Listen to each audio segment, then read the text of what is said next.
Hello friends, இன்றைக்கி வந்து நம்ம கோதுமை தோசை அடை எப்படி செய்யலாம்னு பார்க்கலாம். அதுக்கு ஆனியன் கட் பண்ணிக்கோங்க, நல்லா ஃபைனாக சாப் பண்ணிக்கோங்க.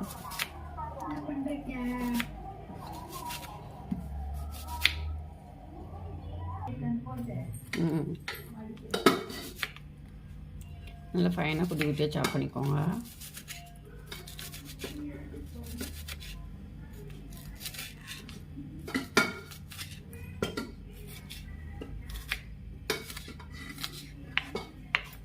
வெங்காயம் அரிஞ்சாச்சு.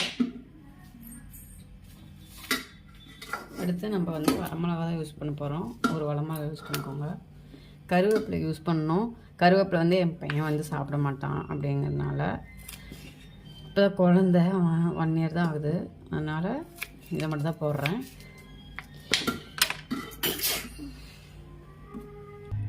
ஒரு பவுல் எடுத்துக்கோங்க. அதில் வந்து சாப் பண்ண ஆனியன், வரமிளகா, கருவேப்பிலை போட்டுக்கோங்க. இதை போட்டுட்டு இப்போ வந்து நான் ஆசீர்வாதோட கோதுமை தான் யூஸ் பண்ண போகிறேன். இது வந்து தேவையான அளவு. நான் ஒரு தோசை தான் சொல்ல போகிறேன் பையனுக்காக, அதனால் கொஞ்சமாக எடுத்துக்கிறேன். கொஞ்சமாக எடுத்துக்கோங்க. எடுத்துட்டு அடுத்து தூள் உப்பு கொஞ்சம் தேவையான அளவு போட்டுட்டு நல்லா மிக்ஸ் பண்ணிக்கோங்க. கொஞ்சம் கொஞ்சமாக தண்ணி ஊற்றி அடை பதத்துக்கு மிக்ஸ் பண்ணிக்கலாம். நல்லா கொஞ்சம் கொஞ்சமாக மிக்ஸ் பண்ணிக்கோங்க. தண்ணி கொஞ்சம் கொஞ்சமாக ஊற்றி மிக்ஸ் பண்ணிக்கோங்க.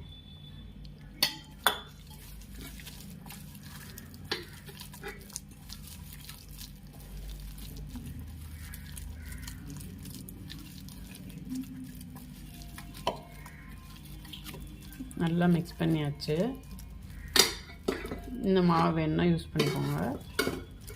நல்லா மிக்ஸ் பண்ணுங்க, லம்ப் இல்லாமல்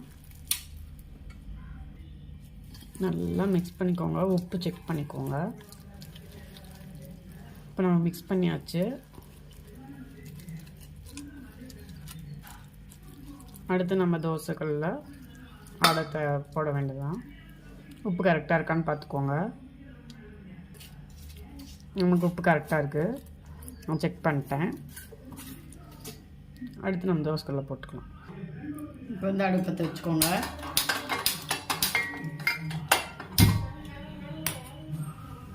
அடுப்பை வச்சுட்டு நம்ம ரெடி பண்ணி வச்சுருக்க கோதுமை அடை மாவை இப்படி தட்டிக்கோங்க.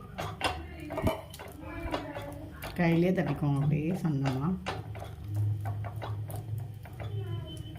சூடாகிறதுக்கு முன்னாடி தட்டிக்கோங்க. லைட்டாக எண்ணெய் அடியில் தோசைக்கல்லில் அப்ளை பண்ணிக்கோங்க.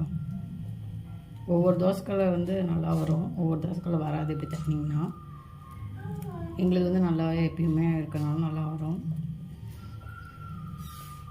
இப்படி நல்லா தட்டிக்கோங்க.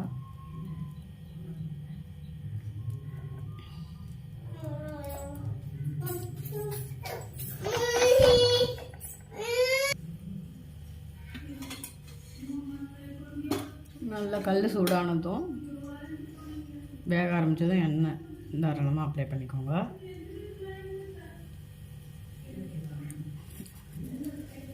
ஆயில் அப்ளை பண்ணிவிட்டு நல்லா வேகட்டும். வெந்ததுக்கப்புறம் திருப்பி விடலாம்.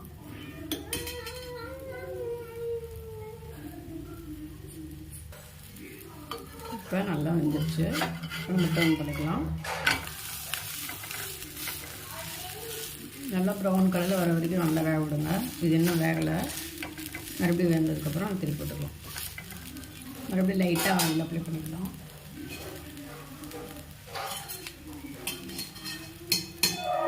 லைட்டாக அப்ளை பண்ணிக்கோங்க. லைட்டாக அப்படி ஸ்ப்ரெட் பண்ணி விட்டுக்கோங்க. ஆயில் நல்லா அப்படி ப்ரெஸ் பண்ணி விடுங்க.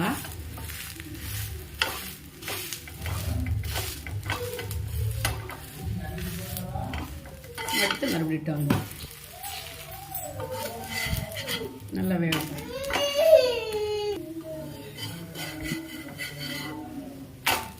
நல்லா வெந்துச்சு. நல்லா ஃப்ளிப் பண்ணிட்டே இருங்க, திருப்பி நல்லா இந்த மாதிரி ப்ரௌன் கலரில் வந்துச்சுனாவே நல்லா வெந்திருக்குன்னு அர்த்தம். நல்லா அமுக்கி விடுங்க, அங்கே ப்ரெஸ் பண்ணி விடுங்க.